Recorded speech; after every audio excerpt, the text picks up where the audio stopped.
ఈరోజే మార్గశిర ఆదివారం. ఈ సంవత్సరంలో చివరి రోజు ఇది.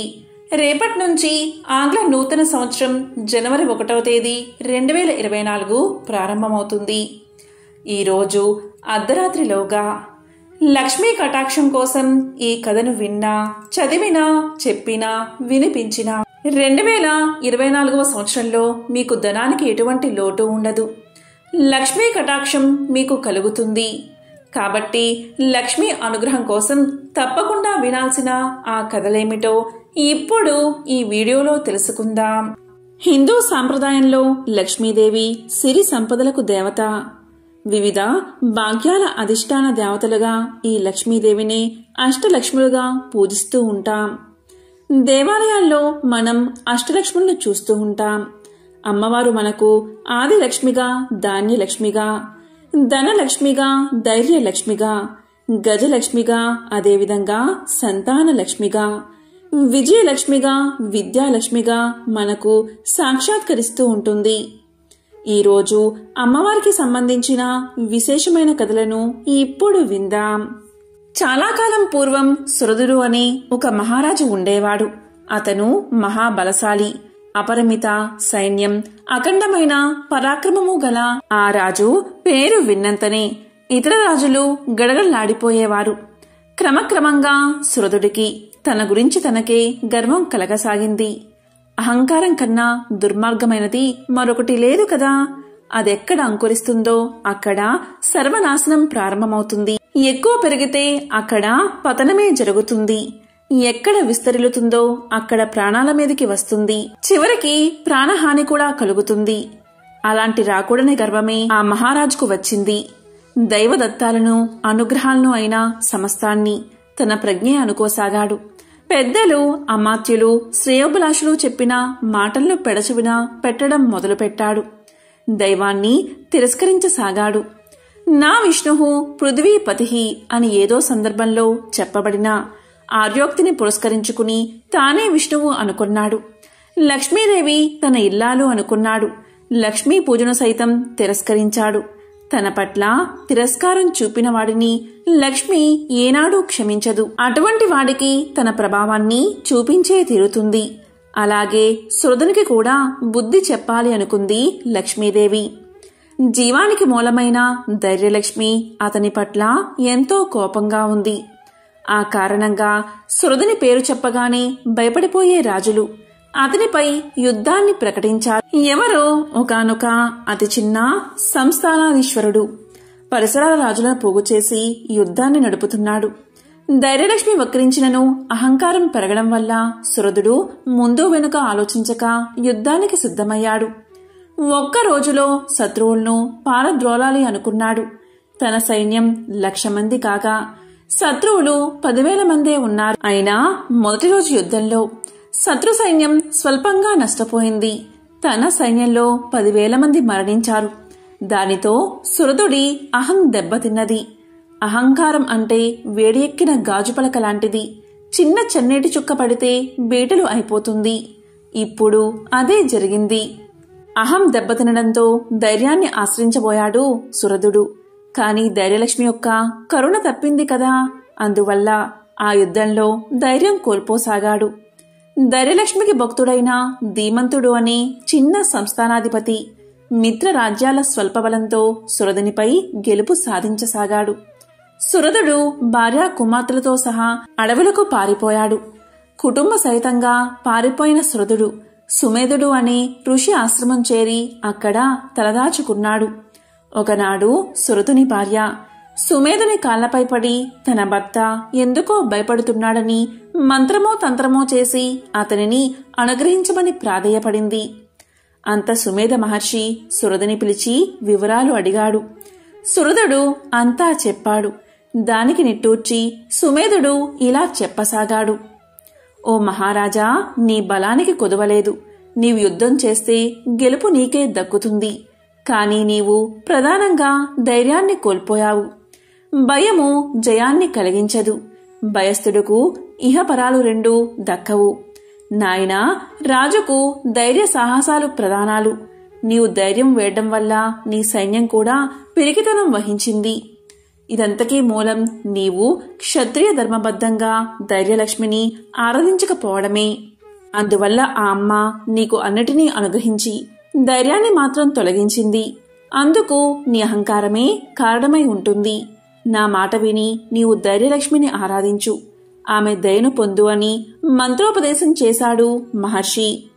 అప్పట్నుంచి సురదుడు సకుటుంబంగా 3 మాసాల పాటు ధైర్యలక్ష్మిని పూజించాడు.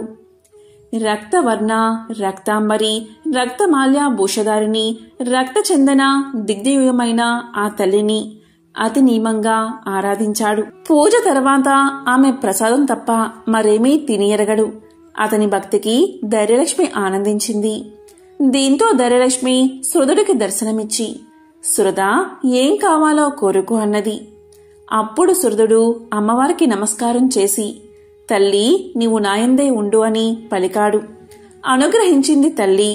ధైర్యలక్ష్మి అనుగ్రహించడమే ఆలస్యంగా సురదునికి కొత్త కల వచ్చింది. క్రమక్రమంగా పిరికితనం నుండి కోలుకోసాగాడు. ఆ అడవిలో స్వేచ్ఛగా సంచరించసాగాడు. ఆటవికులను సమీకరించుకున్నాడు. కేవలం 2000 మంది సైనికులను వెంట వెట్టుకుని తన రాజ్యాన్ని ఆక్రమించుకున్న ధీమంతుడిపై దండెత్తాడు సురదుడు. అనూహ్యమైన ఈ దాడికి ధీమంతుడు అబ్బురపడ్డాడు. తాను కూడా యుద్ధానికి సిద్ధపడ్డాడు. ఎవరూ ఊహించని విధంగా ఆ యుద్ధం 10 రోజుల పాటు సాగింది. 2000 సేనతో లక్షల సైన్యాన్ని ఎదుర్కొని 10 రోజుల పాటు పోరాడుతున్న సురదుని పాటవానికి ధీమంతుడు ఆశ్చర్యపడ్డాడు. 11వ రోజు ప్రాతకాలం ధీమంతుడు యథావిధిగా ధైర్యలక్ష్మిని ఆరాధించాడు. ఈ విచిత్ర యుద్ధంలో తనకే విజయం చేకూర్చవలసిందని అమ్మవారిని ప్రార్థించాడు. అప్పుడా తల్లి అదృశ్యంగా ఇలా పలికింది, నాయనా ధీమంతా, మీరిద్దరూ నా భక్తులే. నన్ను తిరస్కరించి అహంకరించిన కారణంగాని గత యుద్ధంలో సురదుణ్ణి పరాజితుణ్ణి చేసి నిన్ను గెలిపించాను. సురదుడు పశ్చాత్తాపంతో ప్రాధేయపడి నాండతోనే నీతో యుద్ధానికి వచ్చాడు. మీలో మీరు కలహించుకోవద్దు. అతని రాజ్యం అతనికి అప్పగించు, నీకు శుభం కలిగిస్తాను అన్నది అమ్మవారు. ఈ విధంగా అమ్మవారు చెప్పగాని ధైర్యలక్ష్మి యొక్క మాటలు వినగాని ధీమంతుడు ఆమెకు ప్రణమిల్లాడు. ఇలా పలికాడు, అమ్మా, ప్రపంచమంతా నీ అధీనం. నేననగా ఎంత? నువ్వెలా చెబితే అలాగే నడుచుకుంటాను అని ఆమెను స్తుతించి యుద్ధ రంగానికి బదులు సరాసరి సురదుడి శిబిరం వైపు బయలుదేరాడు ధీమంతుడు. ఆ సమయానికి సురదుడు కూడా అమ్మవారిని ఆరాధిస్తున్నాడు. అప్పుడు ధైర్యలక్ష్మి సురదుడికి ఇలా తెలియచేసింది, సురదా, ధీమంతుడు శాంతియుతంగా నీ రాజ్యాన్ని నీకు ఇచ్చేస్తాడు, తీసుకుని పాలించుకో అని చెప్పింది అమ్మవారు. అందుకు సురదుడు ఇలా పలికాడు, తల్లి, నీ ఆజ్ఞ ప్రకారమే చేస్తాను. కాకపోతే శత్రునై ఉండి దానం పట్టినట్లు అవుతుంది కదా అని సంశయిస్తున్నాను అన్నాడు సురదుడు. దీంతో అమ్మవారు అదృశ్య హాస్యం వినబడింది. ఆ సమస్యను ధీమంతుడే పరిష్కరించుకుంటాడులే అని పలికింది. అంతలోనే ధీమంతుడు మంత్రి పురోహిత సమేతుడై వచ్చి సురదునికి నమస్కారం చేసి ధైర్యలక్ష్మీదేవి ఆజ్ఞ చొప్పున అంటూ అతని రాజ్యం అతనికి అప్పగించేశాడు. అప్పుడు సురదుడు అమ్మవారి దగ్గర చెప్పినట్లే తన అనుమానాన్ని అతనికి వినిపించాడు. అందుకు ధీమంతుడు నవ్వి, మహారాజా, నీ అనుమానం ధర్మబద్ధమైనదే.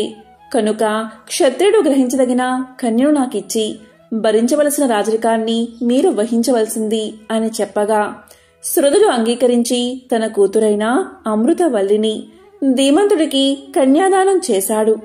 ధైర్యలక్ష్మి కృప వలన శత్రువులు బంధువులు అయ్యారు.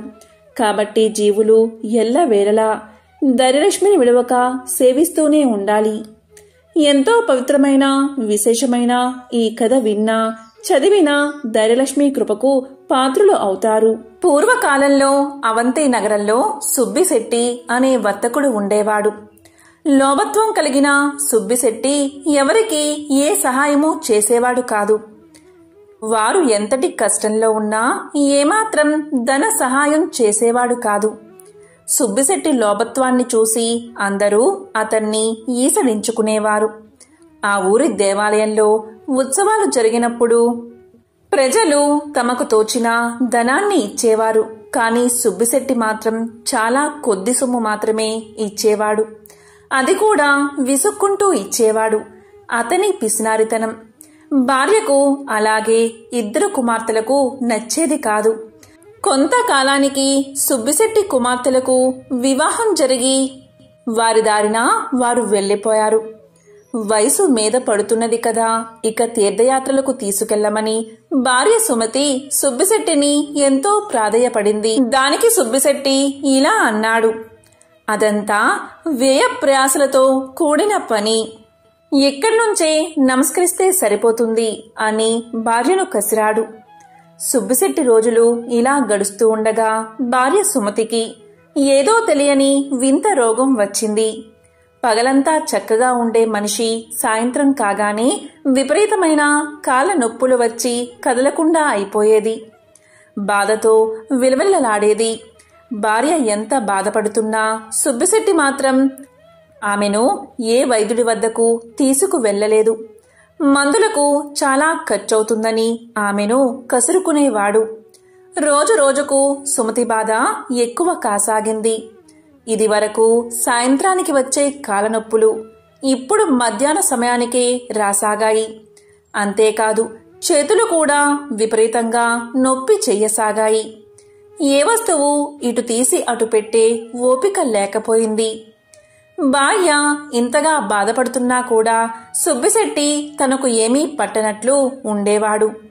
వైద్యుని వద్దకు తీసుకు వెళ్లేవాడు కాదు. తల్లికి ఈ విధంగా ఉన్నదని కనీసం కుమార్తెలకు కూడా కబురు చెయ్యలేదు. చెబితే వారందరూ కుటుంబాలతో సహా వచ్చి ఇంట్లో తిష్ట వేస్తారని, దానివల్ల ఎంతో డబ్బు ఖర్చవుతుందని భార్య సుమతినే ఈసడించుకునేవాడు. ఏ మందులు వాడకపోవడం చేత సుమతి ఆరోగ్యం నానాటికి క్షీణించసాగింది. మంచం మీద నుండి కదిలే ఓపిక కూడా నశించింది. చూపు మందగించింది. ఆ విధంగా ఎన్నో బాధలు పడి చివరకు ఒకరోజు సుమతి చనిపోయింది. ఈ కబురు తెలుసుకున్న కుమార్తెలు ఇంటికి వచ్చారు. తండ్రి పిసినారితనం వల్లే తల్లికి సరిగ్గా వైద్యం అందక చనిపోయిందని బాధపడ్డారు. తండ్రిని ఎంతగానో అసహ్యించుకున్నారు. భార్య చనిపోవడంతో సుబ్బిశెట్టిలో కొంత మార్పు వచ్చింది. చేసిన పాపాల వల్ల వ్యాపారం బాగా దెబ్బతిన్నది. కాని పిసినారితనం మాత్రం ఏమాత్రం తగ్గలేదు. కొన్ని నెలలు వ్యాపారం సరిగ్గా లేక చాలా నష్టం వచ్చి చివరకు ఉన్న ఇల్లు కూడా అమ్మి వేయవలసి వచ్చింది. ఊరివారెవరూ ఇటువంటి సహాయం చేయడానికి కూడా ముందుకు రాలేదు. చివరకు తినడానికి తిండి లేక పూట గడవక సుబ్బిశెట్టి చాలా కష్టాలు పడ్డాడు.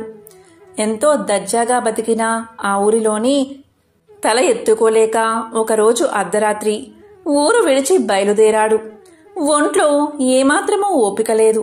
అయినా సరే చేతికర్ర సహాయంతో అడవిదారి పట్టి వెళ్లాడు సుబ్బిశెట్టి. ఉదయానికి మరో ఊరు చేరాడు. అక్కడ 2 రోజులు ఉండి ఆ ఊరివారు కూడా తన్ను గుర్తించడంతో అవమానాన్ని భరించలేక అక్కడి నుండి ఒకనాడు అర్ధరాత్రి ఊరు విడిచి బయలుదేరాడు. కొంత దూరం వెళ్లగానే అడవి వచ్చింది. అంతా చీకటిగా ఉంది. సరిగ్గా తిండి కూడా తినకపోవడం వల్ల నడక కూడా సరిగ్గా రావడం లేదు. ఇంతలో ఒక్కసారిగా ఎదురుగా ఎలుగుబంటి కనిపించింది. ఇక సుబ్బిశెట్టి పై ప్రాణాలు పైనే పోయాయి. ఎలుగుబంటి భీకరంగా అరుస్తూ సుబ్బిశెట్టిపైకి దూకబోయింది. ఒక్కసారిగా జరిగిన ఈ పరిణామానికి సుబ్బిశెట్టి ఒళ్ళు జలధరించింది. ప్రాణాలు అరచేత పట్టుకుని పరుగులు తీశాడు. కాళ్లకు ముళ్ళు గుచ్చుకుంటున్నా లెక్క చెయ్యక ఒంట్లో లేని ఓపిక తెచ్చుకుని పరిగెత్తసాగాడు. ఎలుగుబంటి కూడా భీకరంగా అరుస్తూ సుబ్బిశెట్టి వెనకాలే పరిగెత్తసాగింది. ఇలా కొంత దూరం వెళ్లిన తర్వాత సుబ్బిశెట్టి ఒక పాడుబడిన భవనంలోకి ప్రవేశించాడు. ఒక్కసారిగా లోపలికి పరిగెత్తి ఏమాత్రం శబ్దం చేయకుండా దాక్కున్నాడు. లోపల అంతా కటిక చీకటిగా ఉంది. అయినా కిక్కుమనకుండా దాక్కున్నాడు. ఎలుగుబంటి కాసేపు చుట్టుపక్కల తిరిగి తన దారిన తాను వెళ్లిపోయింది. ఆ చీకట్లో సుబ్బిశెట్టి దాక్కున్నది ఒక పురాతన ఆలయం. ఇంతకు ముందు ఎలుగుబంటి అంటే భయం. ఇప్పుడు భయం లేదు. కాని ఇప్పుడు ఈ కటిక చీకట్లో కూర్చోవాలి అంటే సుబ్బిశెట్టికి విపరీతమైన భయం వేసింది. నెమ్మదిగా అటూ ఇటూ తడుముకుంటూ 2 చికుముకురాలు సంపాదించి వాటితో కొంత వెలుగు రాగానే ఎదురుగా చూసిన దృశ్యాన్ని అతనికి ఆశ్చర్యం వేసింది. ఆ వెలుగులో శ్రీ మహాలక్ష్మీదేవి యొక్క విగ్రహం కనిపించింది. తాను ఉన్నది మహాలక్ష్మి ఆలయమని సుబ్బిశెట్టికి అర్థమైంది. ఆ గుడి ఎవరూ పట్టించుకోకపోవడం చేత శిథిలావస్థలో ఉన్నదని సుబ్బిశెట్టి గమనించాడు. ఎంతో బూజుగా ఉంది. చీకటిగా ఉండడం చేత అమ్మవారి విగ్రహాన్ని చూసి భయపడ్డాడు. నిత్య ధూపదీప నైవేద్యాలు లేకపోవడం వల్ల విగ్రహం చూసేవారిని భయపెట్టేలా ఉంది. ఏ విధంగా అయినా ఇక్కడ దీపం వెలిగించకపోతే తాను ఉండేలా కనిపించడం లేదు. అలా అని బయటకు వెళ్దామంటే ఎలుగుబంటి భయముంది. ఇక అటూ ఇటూ చూసిన సుబ్బిశెట్టికి అదృష్టం కొద్దీ ఒక పాత నూనె సీసా కనబడింది. దాన్ని తీసి పక్కనే ఉన్న ఒక పాత గుడ్డతో దీపాన్ని వెలిగించాడు. అమ్మయ్య అనుకున్నాడు. ఆ కాంతి వల్ల సుబ్బిశెట్టి కొంత ధైర్యాన్ని తెచ్చుకున్నాడు. పరిగెత్తి అలసిపోయి ఉండడం వల్ల సుబ్బిశెట్టికి వెంటనే గాఢ నిద్ర పట్టింది. గోడకు ఆనుకుని కూర్చుని అలాగే పడుకున్నాడు. ఇంతలో సుబ్బిశెట్టికి కలలో మహాలక్ష్మీదేవి దర్శనం ఇచ్చింది. ఆమె ఇలా పలికింది, సుబ్బిశెట్టి, నీవు జీవితంలో ఎన్నో పాపాలు చేశావు. మితిమీరిన పిసినారితనంతో చివరకు కట్టుకున్న భార్యను కూడా పోగొట్టుకున్నావు. ఎవరికి గుప్పెడు బియ్యాన్ని కూడా దానం చెయ్యలేదు. కాని ఈరోజు నీవు నా దేవాలయంలో దీపం వెలిగించగానే నీ పాపాలన్నీ నశించాయి.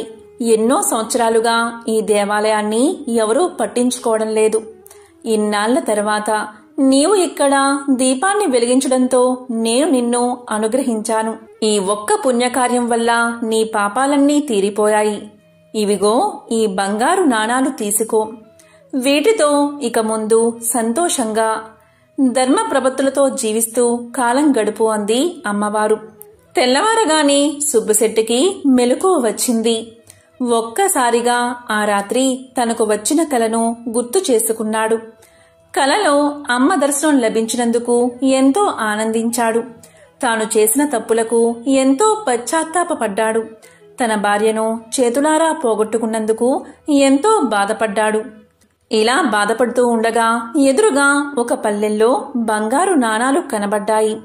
నాకు వచ్చిన కల నిజమే అన్నమాట. ఆహా, నా భాగ్యం, ఏమని చెప్పాలి అని అనుకుని శ్రీ మహాలక్ష్మి తనను అనుగ్రహించిందని గ్రహించి నాణాలను కళ్ళకు అద్దుకుని వాటిని తీసుకుని మరనాడే తన ఊరికి బయలుదేరాడు. ఊరికి వెళ్లి కొంత సొమ్ముతో మళ్లీ వ్యాపారం మొదలుపెట్టి కొద్ది కాలంలోనే ఎన్నో లాభాలు గడించాడు. తనను అనుగ్రహించిన ఆ శ్రీ మహాలక్ష్మి ఆలయాన్ని ఎంతో అద్భుతంగా పునర్నిర్మించాడు. శ్రీ మహాలక్ష్మికి ఎన్నో దివ్యమైన ఆభరణాలు చేయించాడు. నిత్య పూజలకు, ధూపదీప నైవేద్యాలకు కొంత సొమ్ము కేటాయించి ఆచార్యులను వినియోగించాడు. ఇక బతికినంతకాలం తోటివారికి సహాయపడుతూ దాన ధర్మాలు చేస్తూ జీవించి చివరకు ముక్తిని పొందాడు. కాబట్టి ఎంతో పవిత్రమైన విశేషమైన ఈ కథను ఈరోజు విన్నా, చదివినా, చెప్పినా, వినిపించినా సకల శుభాలు కలుగుతాయి. జన్మల దోషాలు తొలగి కోటి జన్మల పుణ్యం వస్తుంది. మహావిష్ణువు యొక్క సతీమణి లక్ష్మీదేవి. విష్ణువు ఏ జన్మలో ఏ అవతారం ఎత్తినా ఆ అవతారంలో మరో వేషంలో మారువేరుతో ఆయన వెన్నంటే ఉంటూ వచ్చిన లక్ష్మీదేవి గురించి తెలుసుకోవాలంటే ముందుగా క్షీరసాగర మదనం గురించి, ఆమె విష్ణుమూర్తి చెంతకు ఎలా చేరింది అనే విషయం తెలుసుకోవాలి. ఒకసారి దేవేంద్రుడి రాజ్యమైన అమరావతికి వచ్చిన దూర్వాస మహర్షి అక్కడ ఇంద్రుడికి ఒక విలువైన హారాన్ని బహుమతిగా అందిస్తాడు. అయితే ఆ హారాన్ని తీసుకున్న ఇంద్రుడు దానిపై అంత ఆసక్తి లేనట్టుగా తన వద్ద ఉన్న ఐరావతానికి ఆ హారాన్ని ఇస్తాడు. ఇంద్రుడు ఇచ్చిన ఆ హారాన్ని నేల మీద తొక్కేస్తుంది ఆ ఐరావతం. అది తనకు ఎంతో అవమానంగా భావించిన దూర్వాసుడు ఇంద్రుడిపై కోపంతో ఇలా శపిస్తాడు, ఇంద్ర, ఏ రాజభోగాలైతే చూసి నువ్వు మిడిసిపడుతున్నావో అవి లేకుండా పోవుగాక అని శపిస్తాడు. శపించి అక్కడి నుంచి వెళ్ళిపోతాడు. దూర్వాస మహర్షి శాపం మూలంగా ఇంద్రలోకంలో ఉన్న ఇంద్రుడి రాజ్యం అమరావతిలో క్రమక్రమంగా కష్టాలు మొదలవుతాయి. రాజ్యంలో సుఖశాంతులు కరువై ప్రజలు అష్టకష్టాల పాలవడం స్పష్టంగా కనిపిస్తుంది. అదే సమయంలో రాక్షసులు కూడా ఇంద్రుడి అమరావతిపై దండెత్తి ఇంద్రుడిపై విజయాన్ని సాధిస్తారు. దీంతో ఏం చెయ్యాలో అర్థం కాని దేవేంద్రుడు దేవుళ్లందరినీ తీసుకుని విష్ణు వద్దకు వెళ్లి మొరపెట్టుకుంటాడు. రాక్షసుల అరాచకాలు చెప్పుకుని పరిష్కారం సూచించాల్సిందిగా వేడుకుంటాడు. దేవేంద్రుడి మొర ఆలకించిన విష్ణువు సముద్రంలో క్షీరసాగర మదనం చెయ్యాల్సిందిగా సూచిస్తాడు. దేవుళ్ళు రాక్షసులు చెరోవైపు చేరి చేసే క్షీరసాగర మదనంలోంచి వచ్చే అమృతం ఎవరు సేవిస్తే వారిని విజయం వరిస్తుందని చెప్పి పంపిస్తాడు. విష్ణువు సూచన మేరకు దేవుళ్ళు రాక్షసుల మధ్య జరిగిన క్షీరసాగర మదనం కూడా మరో యుద్ధ సన్నివేశాన్ని తలపించేటట్లు ఉంటుందని పురాణాలు చెబుతున్నాయి. క్షీరసాగర మదనం చేసే క్రమంలోనే సముద్ర తరంగాల మధ్యలోంచి ఓ తామర పువ్వుపై కూర్చున్న లక్ష్మీదేవి ప్రత్యక్షమవుతుంది. ఆమె ఇంద్రుడి వైపు ఉన్న దేవుళ్లను సమర్థిస్తూ విష్ణువు చెంతకు చేరుతుందని, అలా క్షీరసాగర మదనంలోంచి జన్మించిన లక్ష్మీదేవి ఆశీస్సులతో ఇంద్రుడు రాక్షసులపై పైచేయి సాధించి తిరిగి తన రాజ్యాన్ని కాపాడుకున్నాడు అని పురాణాల్లో ఇతిహాసాల్లో చెప్పబడి ఉంది. పురాణాల ప్రకారం లక్ష్మీదేవి పుట్టుకు ఇది ఒక కారణం. లక్ష్మీదేవి ఒక చోట స్థిరంగా ఉండదు అనేది జగమెరిగిన సత్యమే.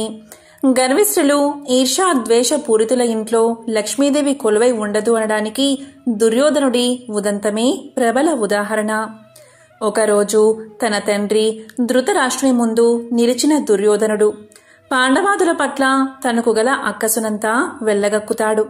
పాండవులు సంపదల మధ్య తులతూగిపోతున్నారని, లెక్కలేనంతమంది భృత్యులతో రాజప్రాసాదాలతో విలసిల్లుతున్నారని తనేం చెయ్యాలో చెప్పాలి అంటూ అభ్యర్థిస్తాడు. కొడుకు మాటలు విన్న ధృతరాష్ట్రుడు పాండవుల్లా ఐశ్వర్యంతో తులతూగాలి అంటే నీతి నియమాలతో ప్రవర్తించాలని, అందుకు ఉదాహరణ ప్రహ్లాదుడే అని చెబుతాడు. అవును, ప్రహ్లాదుడు రాక్షసుల మధ్య జన్మించినప్పటికీ అతడు నడిచిన బాట నైతిక ప్రవర్తనలతో కూడుకున్నదే. ఒకసారి విషయ వాంఛలతో విసిగిపోయిన ఇంద్రుడు తన గురువైన బృహస్పతిని కలిసి తను కోల్పోయిన సంతోషాన్ని ఏ విధంగా తిరిగి తెచ్చుకోవాలో చెప్పమంటాడు. ఇంద్రుడి మాటలు విన్న దేవగురువు విజ్ఞానమే అన్ని విధాలైన సంతోషాలకు మూలమని, దాన్ని తెచ్చుకునేందుకు ప్రయత్నించమని చెబుతాడు. ఇంద్రుడి మనసులో మరో సందేహం, విజ్ఞానం కంటే గొప్పదైన విషయం ఏమైనా ఉందా అని. అదే విషయాన్ని బృహస్పతిని అడిగితే ఆ సంగతి తెలుసుకోవాలంటే రాక్షస గురువు శుక్రాచార్యుణ్ణి కలుసుకోమంటాడు. వెంటనే ఇంద్రుడు శుక్రుడి దగ్గరకు వెళ్లి తన సందేహాన్ని వెళ్లబుచ్చుతాడు. అందుకు తగిన సమాధానం చెప్పమంటాడు. దానికి తగిన సమాధానం చెప్పగలవాడు ప్రహ్లాదుడే అని శుక్రుడు చెబుతాడు. ప్రహ్లాదుడి దగ్గరకెళ్లిన ఇంద్రుడు సంతోషానికైనా అసలు మూలకారణం ఏమిటని ప్రశ్నించగానే తనిప్పుడు పరిపాలనలో నిమగ్నమై ఉండడం వల్ల సమాధానం చెప్పే తీరిక లేదన్న ప్రహ్లాదుడు తన్ను క్షమించమంటాడు. అయినా పట్టువదలని ఇంద్రుడు ఏదో ఒకరోజు వీలు చిక్కినప్పుడు ఆ రహస్యాన్ని వివరించమని, అప్పటి వరకు తాను అక్కడే ఉంటానంటూ ప్రహ్లాదునికి సేవలు చేస్తూ గడుపుతాడు. అలా కొన్నాళ్లు గడిచిన తర్వాత ఇంద్రుడి శ్రద్ధను మెచ్చిన ప్రహ్లాదుడు ఇలా చెప్తాడు. రాజుగా నా స్థాయిని తలుచుకుని నేను ఏనాడూ గర్వపడలేదు. సాధు జనుల సేవకుడిగా ఉంటూ గురువులు పెద్దల పట్ల గౌరవభావాన్ని కలిగి ఉంటాను. విపరీతమైన కోరికలతో గతి తప్పను. సంతోషానికి ఇదే ఖచ్చితమైన మార్గమని ప్రహ్లాదుడు సమాధానం చెప్తాడు. ఇంద్రుడు ఎంతో సంతోషిస్తాడు. ఇంద్రుడి భక్తికి మెచ్చిన ప్రహ్లాదుడు ఏదైనా వరాన్ని కోరుకోమంటాడు. వెంటనే కపటి ఇంద్రుడు తనకు నైతిక ప్రవర్తనను అనుగ్రహించమని అభ్యర్థిస్తాడు. ప్రహ్లాదుడు సరే అని ఒప్పుకోగానే అతని నుంచి ఓ జ్వాల బయటకు వస్తుంది. నేను నీలోని నీతివంతమైన నడవడిని నువ్వు నన్ను వెలికి తీసినందువల్ల ఇకపై నీ శిష్యునిలో నివసిస్తానని చెప్పి ఇంద్రుడిలోకి ప్రవేశిస్తుంది. తరువాత ప్రహ్లాదుడిలోంచి బయలుదేరిన మరో జ్వాల తాను అతడిలోని ధర్మశీలతనని నైతిక సౌశల్యం లేకుండా ఉండజాలనని ఇంద్రుడి శరీరంలోకి ప్రవేశిస్తుంది. తరువాత బయటపడిన సత్యం తాను నిజాన్ని అని ధర్మబద్ధతో ఉంటానని చెప్పి వెళ్ళిపోతుంది. తరువాత వెలువడిన మరో జ్వాల తాను అధికారాన్ని అని తాను నిజం ఉంటే ఉంటానని ఇంద్రుడిలో ఐక్యమవుతుంది. చివరగా ధవల కాంతులతో మెరిసిపోతున్న ఓ దేవత బయటకు వచ్చి తాను లక్ష్మి అని సంపదల దేవతను అని దీర్ఘకాలం నీవెంటే ఉన్నానని ప్రస్తుతం తనను వదిలిపెట్టడానికి ప్రహ్లాదుడు సిద్ధపడినందున తప్పనిసరి పరిస్థితుల్లో వెళ్లిపోవాల్సి వస్తుందని చెప్పి బయటపడుతుంది. ఈ విధంగా ధర్మ ప్రవర్తన, నిజం, అధికారం, నైతిక బద్ధ ప్రవర్తన ఉన్న చోట లక్ష్మీదేవి కొలువై ఉంటుందని అర్థమవుతుంది. పూర్వకాలంలో కోసల దేశంలో దేవదత్తుడు అని బ్రాహ్మణుడు ఉండేవాడు. అతనికి సంతానం లేదు. అందువల్ల యజ్ఞం చేశాడు. ఆ యజ్ఞంలో ఉద్గాతగా గోబిలుడు అని బ్రాహ్మణుణ్ణి నియమించాడు. ఏ కారణం వల్ల ఆ గోబిలుడికి ఆ సమయంలో యగశ్వాస దిగశ్వాస కావడం చేత మంత్ర పఠనంలో చిన్న స్వరభంగమైనది. అందుకు దేవదత్తుడు కోపగించి ఇలా పలికాడు, ఓరి గోబిలా, సంతానార్థమై శవనం చేస్తూ ఉండగా స్వరభంగం ఎందుకు చేశావు అని కసిరాడు. అందుకు అలిగిన గోబిలుడు, ఇంత కోపిష్టివాడికి యజ్ఞం ఎందుకు, స్వరభంగమైతే ప్రాయశ్చిత్తం చేసుకోవచ్చు, అంతేకాని యజ్ఞ దీక్షలో ఉండి ఉద్గాతపై కోపగించడం పాపహేతువు. నీకీ జన్మలో కొడుకు పుట్టినా పుట్టుగాక, వాడు విద్యారహితుడై మూర్ఖుడు అవుగాక అని శపించాడు. దీంతో దేవదత్తుడు ఎంతో భయపడిపోయాడు. గోబిలుడు అతన్ని శపించాడు కాని శాపాన్ని తిప్పే శక్తి తనకు లేదు అన్నాడు. యజ్ఞం ముగిసింది. యజ్ఞఫలంగా దేవదత్తుడుకు కొడుకు పుట్టాడు. అతనికి ఉతద్యుడు అనే పేరు పెట్టారు. కాని శాపం కారణంగా అతను వట్టి మూర్ఖుడు, మూగవాడు అయ్యాడు. మాట్లాడలేడు, చదువు అబ్బలేదు, ఏదీ అర్థం చేసుకోలేడు. విద్య లేని వారిని ఎవరూ గౌరవించరు కదా, అందున బ్రాహ్మణులందు అసలే గౌరవించరు. దేవదత్తుడు ఎంతగా ప్రయత్నించినా కొడుకును తీర్చిదిద్దుకోలేకపోవడం వల్ల విసుగు పుట్టి ఒక్కగానొక్క కొడుకును ఇంటి నుంచి తరిమేశాడు దేవదత్తుడు. అమాయకుడైన ఉతద్యుడు గంగా తీరం చేరి అక్కడ అడవిలో ఒక గుడిసె వేసుకుని ఏకాకిగా బతుకుతున్నాడు. చదువు రానందువల్ల, పుట్టకముందే శాపం పట్టినందువల్ల, అయినవాడు తరిమేయడం వల్ల ఎంతగానో ఏడుస్తూ ఉండేవాడు. ఒకరోజు ఒకానొక ఋషి ఆ గుడిసె దగ్గర నుండి పోతూ లోపల నుండి వస్తున్న ఉతద్యుని రోదన ధ్వనికి ఆశ్చర్యపడి లోపలికి వెళ్లి అతన్ని పలకరించాడు. అడిగిన ఋషికి తన కష్టాన్ని తెలుపుకున్నాడు ఉతద్యుడు. ఆ మాత్రానికి 2 గడియల కాలం పట్టింది. అతని స్థితికి ఋషి హృదయం కరిగినది. అప్పుడు అతనికి ధైర్యం చెప్పి ఋషి ఇలా పలికాడు, నాయనా, విద్యాలక్ష్మిని పూజించు అని పలికాడు. తనకేమీ తెలియవు అన్నాడు ఉతద్యుడు. అది నిజమే కదా, అందుకే ఆ ఋషి విద్యాలక్ష్మిని తానే ప్రార్థించాడు. అమ్మా, ఈ అమాయకుణ్ణి అనుగ్రహించమ్మా అని వేడుకున్నాడు. ఉతద్యుడు ఊ అని ఏడుస్తున్నాడు. దానితో ఋషి ఇలా పలికాడు, ఓయి, ఊ అని ఎందుకు ఏడుస్తావు, ఏ అని ఏడు అని కసిరి వెళ్లిపోయాడు. వెంటనే ఉతద్యుడు ఊ అండం మానేసి ఏ అని ఏడవసాగాడు. ఆ అమ్మవారి లీల అనంతం. ఎవరిని ఎలా అనుగ్రహిస్తుందో ఎవరికి తెలుసు? పరాశక్తి యొక్క ఏకాక్షర బీజమే ఏకారం. అది ఉతద్యుని ఏడుపులో అంతర్బిందువైనది. ఉతద్యుడు ఋషి ప్రోక్తమట్లు మనసులో విద్యాలక్ష్మిని తలుచుకుంటూ ఏడుస్తూనే ఉన్నాడు. కాలం ఆగదు కదా, దొర్లిపోతుంది. క్రమక్రమంగా అతనికి లోక విషయాలు ఎరుకపడసాగాయి. అతనిలో మేధ అభివృద్ధి సాగినది. అతని ఆలోచనే పూజా సర్వస్వంగా, అతని కన్నీరే పాదాభిషేక ద్రవంగా, అతని ఓ ఏలే జపంగా స్వీకరించింది అమ్మవారు. కాని తన అభివృద్ధి కూడా అతనికి తెలిసి వచ్చేటట్లు లేదు. ఇలా గడుస్తూ ఉండగా ఒకనాడు ఒక కోలచే దెబ్బతిన్న లేడీ రివ్వున వచ్చి అతని గుడిసెలో దాక్కుంది. అది చూశాడు ఉతద్యుడు. లేడి పిల్లే కదా అని దాన్నేమీ చేయలేదు. తాను మాత్రం గుడిసె బయటకు వచ్చి కూర్చున్నాడు. అంతలోనే ఒక బోయవాడు విల్లములతో అక్కడకు వచ్చాడు. వచ్చి ఉతద్యుణ్ణి చూసి, అయ్యా, బ్రాహ్మణువలే ఉన్నావు. అసత్యం ఆడకూడదు సుమా. నీవు చెప్పింది సత్యమని నేను నమ్ముతాను. కాబట్టి నిజమే చెప్పాలి. నేను వేటాడిన లేడీ ఇటుగా పారిపోయి వచ్చింది. దాన్నేమైనా చూసావా?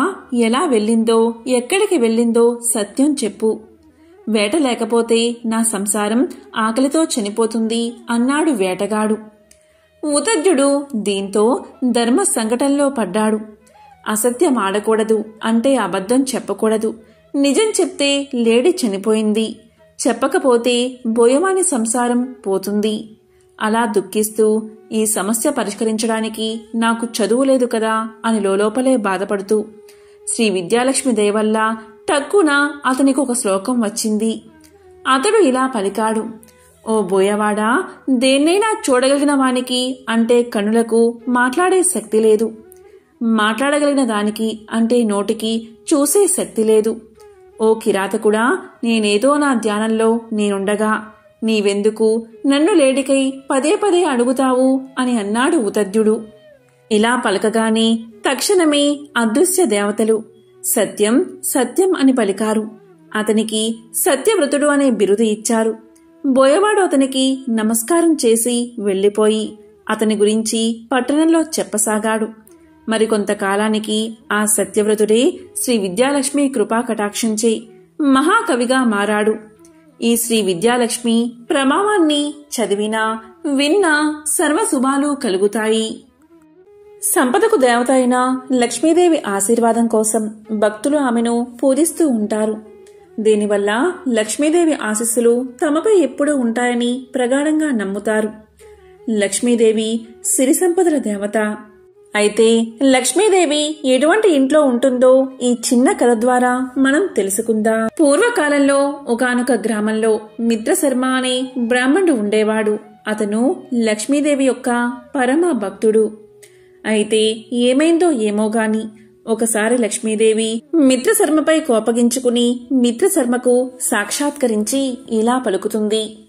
మిత్రశర్మ, నీ ఇంటి నుంచి నేను వెళ్లిపోతున్నాను. నేను వెళ్లిన వెంటనే నా అక్క అయిన దరిద్రదేవత నీ ఇంట్లోకి వస్తుంది. కాని నేను నీకు ఒక వరాన్ని ఇవ్వాలి అనుకుంటున్నాను అని పలికింది లక్ష్మీదేవి. అప్పుడు మిత్రశర్మ ఇలా అంటాడు, అమ్మా, నువ్వు వెళ్తాను అంటే ఆపే శక్తి నాకు లేదు. అలాగే దరిద్రదేవత వస్తాను అంటే ఆపే శక్తి అంతకన్నా లేదు. మీలో ఒకరు ఉన్న చోట ఒకరు ఉండరు. కాబట్టి దరిద్రదేవత వచ్చిన వేళ మా ఇంటిలో ఇప్పుడు ఒకరి పట్ల ఒకరికున్న ప్రేమాభిమానాలు అలాగే ఉండేటట్లు వరాన్ని ఇవ్వమ్మా అని కోరాడు మిత్రశర్మ.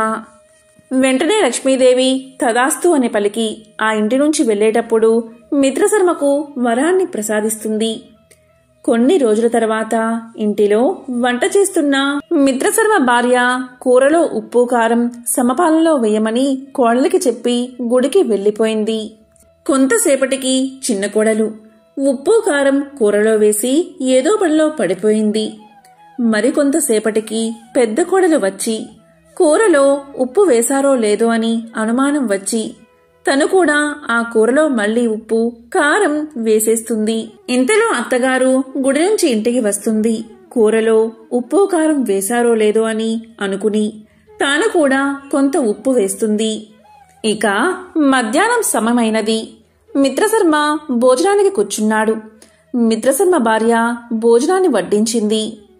కూరను తినగానే మిత్రశర్మకు కూరలో ఉప్పు ఎక్కువైందని గ్రహించి దరిద్ర దేవత ఇంట్లోకి ప్రవేశించిందని తెలుసుకుంటాడు మిత్రశర్మ. ఏమీ మాట్లాడకుండా తిని లెగుస్తాడు. కొంతసేపటికి ఆ వ్యక్తి యొక్క పెద్ద కొడుకు కూడా భోజన సమయంలో ఉప్పు ఎక్కువైందని గ్రహించి ఇలా పలుకుతాడు, నాన్నగారు భోజనం చేశారా అని తన భార్యని అడుగుతాడు. తిన్నారండి అని ఆమె సమాధానం చెప్తుంది. నాన్న ఏమీ మాట్లాడకుండా తిని వెళ్లిపోయారంటే నేనెందుకు మాట్లాడాలి, ఏమీ మాట్లాడకుండా వెళ్లిపోతాను అని అతను కూడా తిని అక్కడ్నుంచి వెళ్లిపోతాడు. ఆ ఇంట్లో వాళ్ళంతా భోజనం చేసి వంట గురించి మాట్లాడకుండా ఉంటారు. ఆ రోజు సాయంత్రం దరిద్ర దేవత ఆ మిత్రశర్మ దగ్గరికి వచ్చి ఇలా పలుకుతుంది. మిత్రశర్మ, నేను దరిద్ర దేవతను. నేను ఇక్కడ ఉండలేను. ఎందుకంటే ఏ ఇంట్లో అయితే కలహాలు ఉంటాయో, ఏ ఇంట్లో అయితే భార్యాభర్తలు తరచూ దెబ్బలాడుకుంటారు, ఏ ఇంట్లో అయితే కుటుంబ సభ్యుల మధ్య సఖ్యత ఉండదో అటువంటి ఇంట్లోనే నేను ఉంటాను. మీ ఇంట్లో నేను అస్సలు ఉండలేను. ఎందుకంటే ఉప్పు కషాయమైన వంట తిని కూడా మీ మధ్య ఎటువంటి మనస్పర్ధలు రాలేదు. మీరు ప్రేమగా ఐక్యమత్యంగా ఉన్నారు. ఇటువంటి చోట నేను ఉండలేను అని వెళ్లిపోతుంది దరిద్ర దేవత. దరిద్ర దేవత వెళ్లిపోవడంతోటే ఆ ఇంట మళ్లీ లక్ష్మీదేవి నివాసం ఏర్పరచుకుంటుంది. కనుక ఏ ఇంట్లో అయితే ప్రేమ, ఆప్యాయతలు మరియు శాంతి కలకల్లాడుతూ ఉంటాయో ఆ ఇల్లు లక్ష్మీ నివాసమని మన పురాణాలు చెబుతున్నాయి. ఎంతో విశిష్టమైన ఈ కథను విన్నా, చదివినా, చెప్పినా, వినిపించినా సకల శుభాలు కలుగుతాయి. కాబట్టి ఎప్పుడూ కూడా ప్రేమానురాగాలతో ఉండాలి. లక్ష్మీదేవి ఇంటికి వస్తుందని ఎటువంటి సంకేతాలు కనిపిస్తాయో ఇప్పుడు తెలుసుకుందాం. ఇంట్లో అకస్మాత్తుగా నల్ల చీమలు గుంపులుగా ఏర్పడి ఏదైనా తినడం ప్రారంభిస్తే అది లక్ష్మీదేవి రాకకు సంకేతం. ఇంట్లో పక్షి గూడు కట్టుకోవడం కూడా లక్ష్మీదేవి ఆగమనానికి సూచన. ఇంట్లో ఒకచోట 3 బల్లులు కనిపించడం కూడా లక్ష్మీదేవి రాకకు సంకేతం. నిద్రిస్తున్నప్పుడు కలలో చీపురు, గుడ్లగూప, ఏనుగు, ముంగీస, శంఖం, బల్లి, పాము, గులాబీ మొదలైనవి కనిపిస్తే అది కూడా ఐశ్వర్యాన్ని పొందే సంకేతంగాని పరిగణించబడుతుంది. ఏ ఇంట్లో అయితే ప్రశాంతత ఉంటుందో, ఏ ఇల్లు శుభ్రంగా ఉంటుందో, ఏ ఇంట్లో భార్యాభర్తలు అన్యోన్యంగా ప్రేమానురాగాలతో ఉంటారో ఆ ఇంట్లో లక్ష్మీ కటాక్షం తప్పనిసరిగా ఉంటుంది. లక్ష్మీం క్షీర సముద్రరాజతనయాం శ్రీరంగ దామేశ్వరీం దాసీభూత సమస్త దేవవనితాం లోకైక దీపాంకురం శ్రీ మన్మంత కటాక్ష లబ్ధ విభవ బ్రహ్మేంద్ర గంగాధరం త్వాం త్రైలోక్య కుటుంబనీం సరసజాం వందే ముకుంద ప్రియాం. కమలాలను 2 చేతులతో ధరించి అభయ వరద హస్త ముద్రలను ప్రదర్శిస్తూ గజరాజు సేవిస్తూ ఉండగా శ్రీ మహాలక్ష్మి రూపంలో అమ్మ దర్శనమిస్తుంది. మహాలక్ష్మీదేవి సర్వ మంగళకారిణి, ఐశ్వర్యప్రదాయిని, అష్టలక్ష్ముల సమిష్టి రూపమే మహాలక్ష్మి. ఈమె క్షీరాబ్ది పుత్రిక. డోలాసురుడు అనే రాక్షసుణ్ణి సంహరించిన దేవత మహాలక్ష్మి. శక్తిత్రయంలో ఈమె మధ్యశక్తి. ఈమెను ఉపాసిస్తే ఫలితాలు శీఘ్రంగా కలుగుతాయని పురాణాలు చెబుతున్నాయి. యా దేవీ సర్వభూతేషు లక్ష్మీ రూపేణ సంస్థిత అంటే అన్ని జీవుల్లోనూ ఉండే లక్ష్మీ స్వరూపం దుర్గాదేవి అని చండీ సప్తశతి చెబుతుంది. కాబట్టి శరన్నవరాత్రుల్లో దుర్గాదేవిని పూజిస్తే సర్వ మంగళ మాంగళ్యాలు కలుగుతాయి. అమ్మవారికి వడపప్పు, చలిమిడి నివేదన చెయ్యాలి. నవరాత్రుల్లో ఈరోజు మహాలక్ష్మి అష్టకం పఠిస్తే చాలా మంచిది. లక్ష్మీదేవి అంటేనే సంపదకు ప్రతిరూపం. అందుకనే ఆ తల్లిని శ్రీ మహాలక్ష్మి అని పిలుస్తారు. శ్రీ అంటే సిరి సంపదలే. అమ్మవారిని పూజిస్తే ఎలాంటి కోరికైనా నెరవేరుతుందని నమ్మకం. అమ్మవారు అనుగ్రహించే వరాలను బట్టి ఆమె 8 రూపాల్లో పూజిస్తారు. వాళ్ళే అష్టలక్ష్ములు. అష్టలక్ష్ములను పూజిస్తే మహాలక్ష్మి అనుగ్రహం త్వరగా సిద్ధిస్తుంది. ఈరోజు ఉల్లిపాయ తినకూడదని పెద్దల మాట. ఎందుకంటే ఉల్లిపాయ తామసిక గుణానికి చిహ్నం. అలాంటి లక్షణాలు ఉన్న చోట అమ్మవారు స్థిరంగా ఉండరు. అందుకే ఈరోజు ఉల్లిపాయ తినకూడదు. లక్ష్మీదేవి చల్లని చూపుల కోసం భక్తులు ఎదురు చూస్తూ ఉంటారు. తమ ఇళ్లను పావనం చెయ్యాలని ముకులిత హస్తాలతో ప్రార్థిస్తూ ఉంటారు. ఆ తల్లి భక్త జనప్రియ. తనను పూజించిన భక్తులను తప్పక కరుణిస్తుంది. ఎంతో విశేషమైన ఈరోజు రాత్రి 12 గంటల్లోపు ఈ కథను వింటే చాలు. మరుసటి సంవత్సరం అంటే 2024 సంవత్సరం మొత్తం లక్ష్మీ కటాక్షం మీకు కలుగుతుంది. ఓం శ్రీ మహాలక్ష్మియే నమః. ఓం శ్రీ మాత్రే నమః.